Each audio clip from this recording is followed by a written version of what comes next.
8:34. Nosotros continuamos en esta transmisión en directo de la cadena Ecuador Decide. Agradeciéndoles a ustedes por seguir en nuestra sintonía. Ya nos acompaña en nuestro estudio el economista Gustavo Ortiz, analista de nuestra ciudad y provincia. Con él conversamos en los siguientes minutos. Economista, gracias por haber aceptado nuestra invitación. ¿Cómo lees tus resultados a esta hora con un aproximado de un 20% ya de resultados oficiales? ¿La tendencia es clara? Buenas noches y gracias por la invitación, Saskia, María José. Yo hice un análisis rapidísimo de cómo está la votación en Manabí, cómo está la votación en Pichincha, cómo está la votación en Guayas, y me parece que la tendencia se va a mantener. Porque frente a los resultados de Manabí, que ya son conocidos, la única posibilidad de contrarrestar eso era con una buena votación en Pichincha, como ha pasado anteriormente. Y también que los resultados, digamos, en Guayas no sean contundentes. Está perdiendo prácticamente todo el país.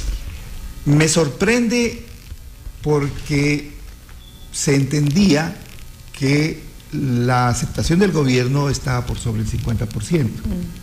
Ahora, aquí inclusive Ramiro me hizo una pregunta en algún momento, y creo que usted también, María José.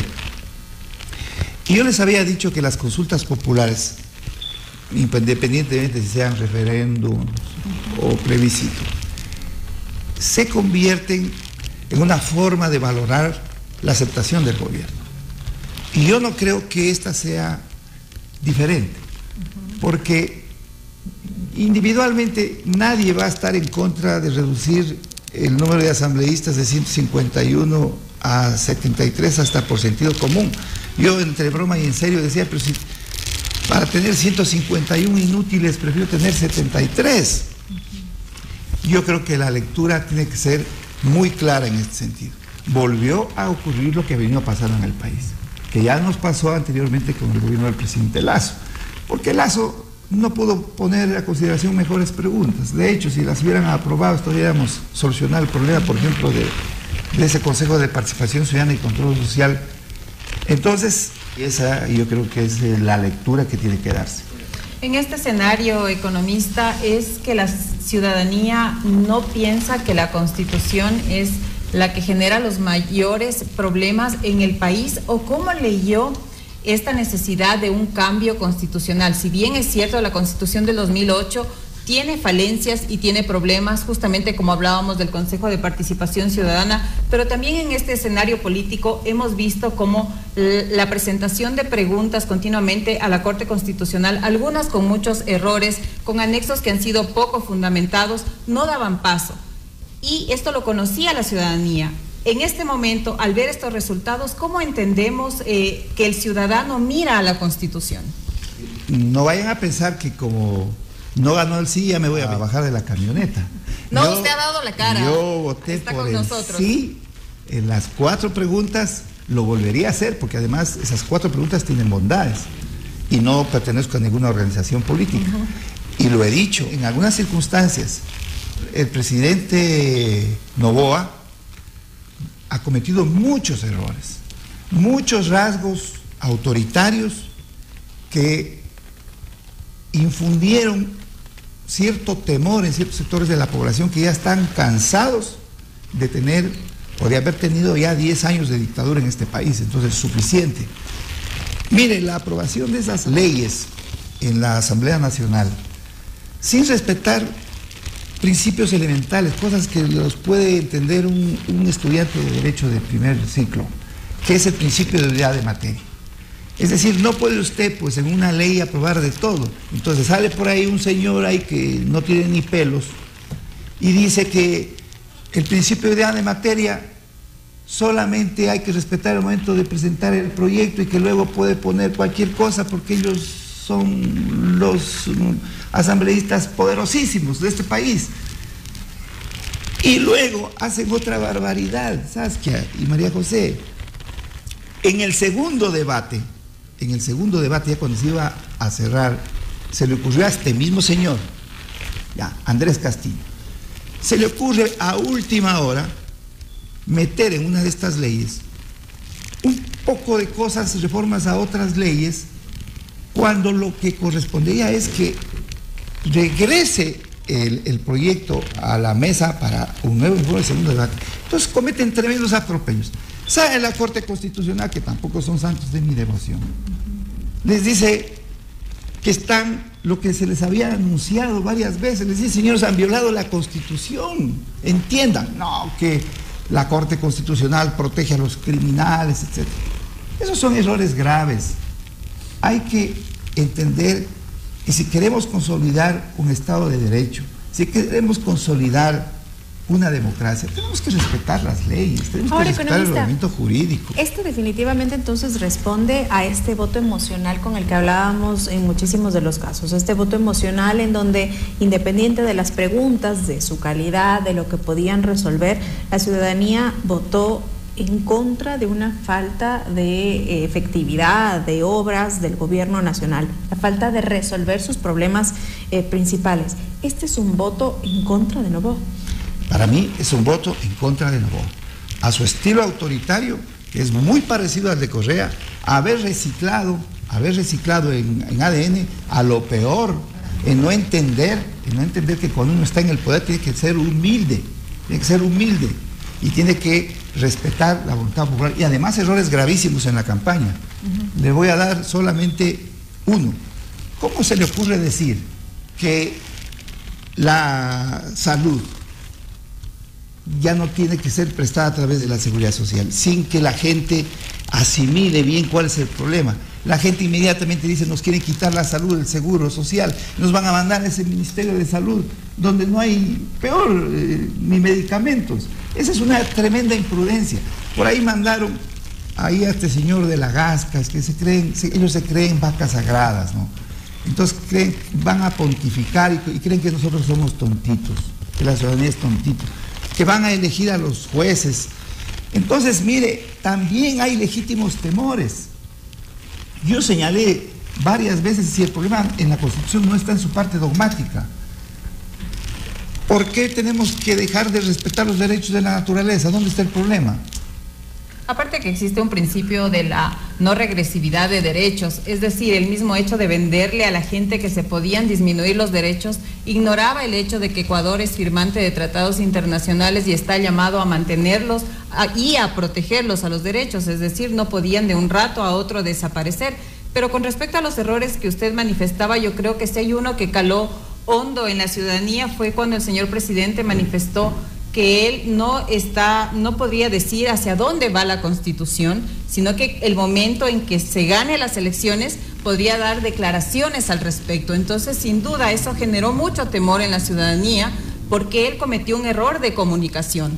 Normalmente él no tiene un manejo comunicacional muy amplio, pero en ese momento quizá todos esperábamos de él una respuesta contundente que nos dé las directrices de hacia dónde él nos está llamando justamente ahora para que exista una asamblea constituyente. Y cuando él menciona que esa respuesta la dará una vez que gane las elecciones, yo creo que nos dejó muchísimas dudas a los ciudadanos. Es que es la prepotencia del ejercicio del poder. Y la Constitución es el límite del poder, entonces incomoda. Esto que tanto daño le ha causado al Ecuador y le ha causado también a la provincia de Loja y a la ciudad de Loja por último. La realidad es así. Vea otro error gravísimo. ¿Cómo se le ocurre decir que va a poner una base militar en Galápagos? La gente inmediatamente asume y dice, si Galápagos es nuestro patrimonio natural, como una base militar. Entonces, que le da argumentos a la parte contraria para que lo despedacen al gobierno. Y confiados en que van a barrer. La elaboración de la Constitución por ChatGPT o por inteligencia artificial tampoco ayuda mucho. Vea, son una cantidad de errores, y no solamente el presidente, del equipo de gobierno, de las asambleístas y de los voceros en Loja, por Dios santo. Oye, economista, ¿qué tanto se puede atribuir? Y dice que no ha querido venir la gobernadora aquí porque ha ganado el no. Yo no creo que eso sea cierto, o sí. No creo yo que sea cierto. A las pruebas nos remitimos. No creo que sea cierto, a lo mejor hay mala información. Economista, es importante también analizarlo desde la otra parte. Esto es un voto en contra de la inacción a lo mejor del presidente Daniel Noboa. Pero puede ser un voto a favor de la Revolución Ciudadana. Los veo celebrando en redes como un triunfo propio. ¿Es un triunfo de Rafael Correa o de la RC? No, pues ellos están este rato en la chacota, porque usted sabe que en este caso una victoria tiene muchos generales. Entonces van a reivindicar para sí los correístas, los sindicalistas, los del MPD, todo lo más retrasado. Inclusive Leonidas Issa debe estar diciendo que él ha ganado. Las elecciones se dieron hace muy poco tiempo. Entonces, si usted va a calificar la acción del gobierno, lo que se está dando cuenta es los varios errores que se cometieron en el gobierno. Recién está empezando el gobierno. Unos resultados así es una bofetada al gobierno. Después del apoyo masivo que tuvo. Pero por supuesto está empezando, le faltan más de 3 años y pico. Entonces él tiene que rectificar, tiene que aprender a ser humilde, escuchar al pueblo, entender que hay que respetar el ordenamiento jurídico, que no es que porque tenemos mayoría en la Asamblea Nacional vamos a aprobar las leyes que nos dé la gana, y que claro, como esa Corte Constitucional es pro terroristas, etcétera, entonces por eso es que declaran inconstitucionalidad. Y el pueblo, a buena hora que le dé una lección al gobierno, precisamente para que entienda que al pueblo hay que respetarlo. El pueblo no es tonto, y está este rato valorando la acción del gobierno. Economista, 12.500 actas han sido validadas en torno a esta consulta popular, a estas preguntas de referéndum, y el no se sigue imponiendo en las 4 preguntas.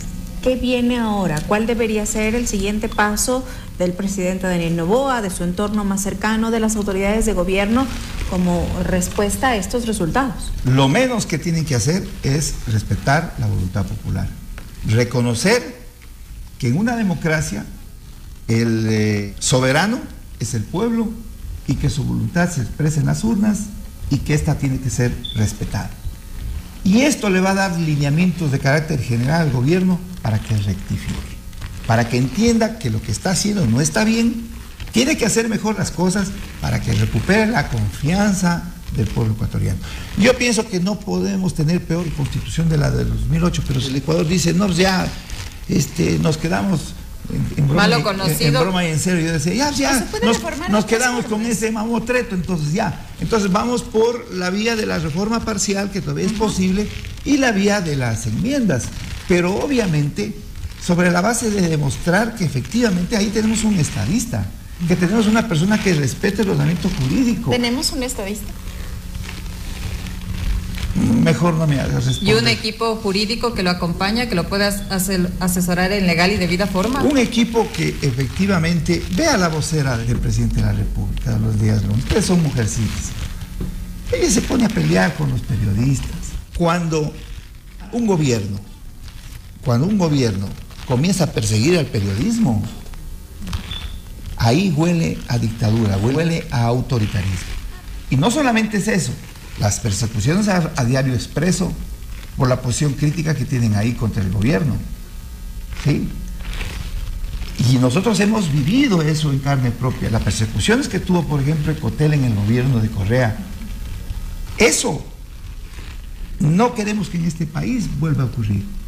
Entonces, hay que respetar el ordenamiento jurídico, hay que hacerle caso a la voluntad popular, hay que respetar la opinión ajena y hay que respetar lo que dicen los periodistas, no importa que no nos guste lo que nos digan. No siempre le van a decir pues que son lo mejor y van a tener críticos. No puede ser así, no puede ser así. Hay que aprender a respetar la opinión distinta en cualquier espacio, en cualquier instancia en que nos encontremos.